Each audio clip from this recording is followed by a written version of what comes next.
Hi guys, it's Bruce Rainey. We're back to the Build Baby Build show. Just want to come to you with a little bit something different today. First off, what is Build Baby Build about?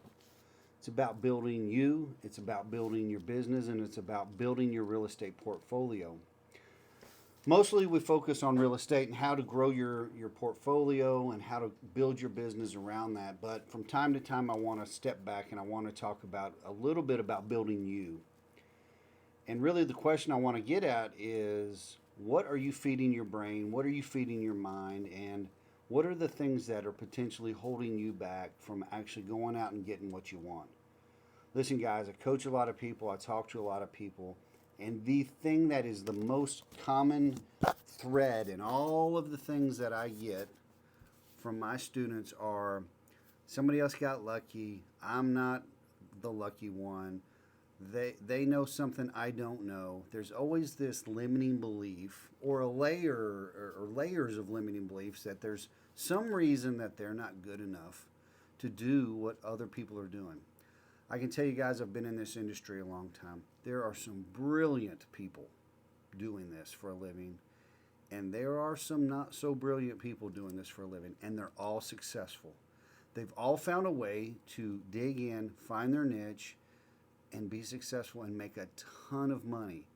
The one thing that they all have in common is they're relentless. They won't give up. They won't let anybody else talk them out of their dream and what they want. So the question is, when you're thinking about that, when you're thinking about what it is you want, how do you envision that? What does that look like to you? And where are you feeding your mind and where are you feeding your attitude? Listen, I know we're all busy folks and we all have other things we could be doing. But one of the challenges is if you're listening to a guy like me and you're probably already doing this is what are your sources of information? What are your sources of energy? Where are you getting your motivation from? Listen, guys, I coach for a living. I talk to people all day long for a living. But there are people that I listen to on a regular basis. I listen to podcasts, I watch YouTube videos. A lot of times, for no particular reason than I know that that person communicates in a style that I like, with a tempo that I like, and there's usually going to be some sort of message that's going to land for me. And I don't always know what it is. I turn on an episode and I go, do they always deliver? Not always. Not always. There are days when I need to go a different direction.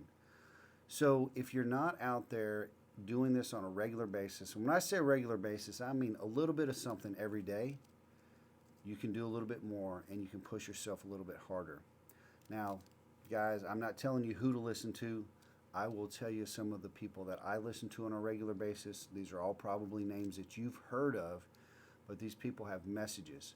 The other great thing I like about these guys is they're all forward thinking. They're all what we call toward thinkers, meaning they think about the stuff they want and then they plan and they go for that. That's toward thinking and that's positive. That's an energy that's taking you toward the thing you want versus the coaches who talk about all the stuff they don't want or the people that say, I just don't want to live in that part of town anymore. I just don't want to live in that kind of house anymore. I just don't want to have that kind of job anymore. It's just not enough motivation. It might be enough to get you away from that thing, but it's not going to get you all the way to the thing that you ultimately want. And so think about who you're feeding your mind with. Who are you getting your messages from? Listen, guys, if you haven't read anything from David Goggins, you need to pick up a book and listen to the guy. You can find him anywhere on the internet. You type in David Goggins, you're going to have a mountain of information.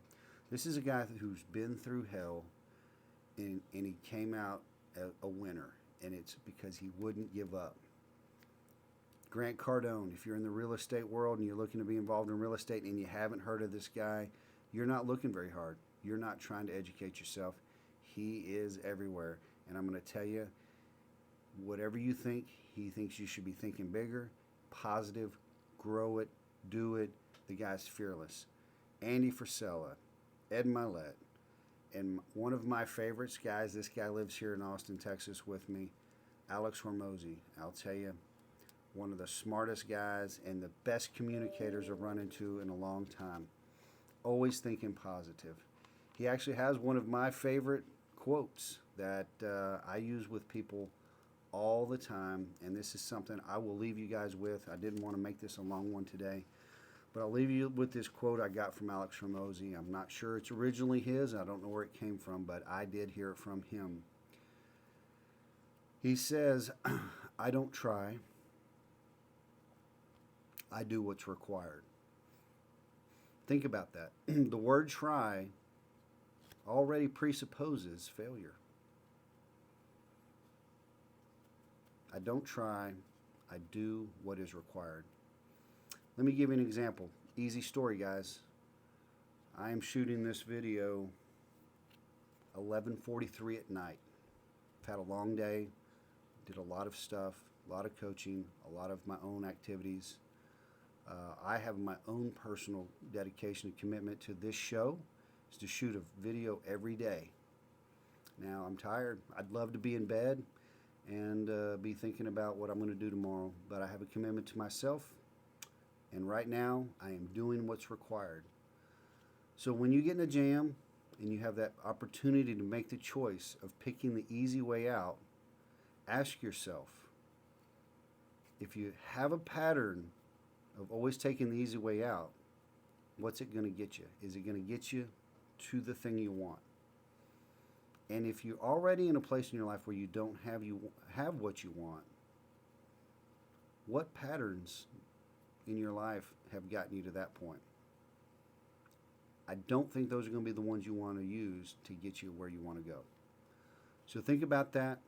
If you like this message, go ahead and hit a like down below. Feel free to subscribe to the channel. If you want to ask me any questions directly, shoot me an email at askbruceaquestion@gmail.com. Thanks for watching, guys. I hope this helps.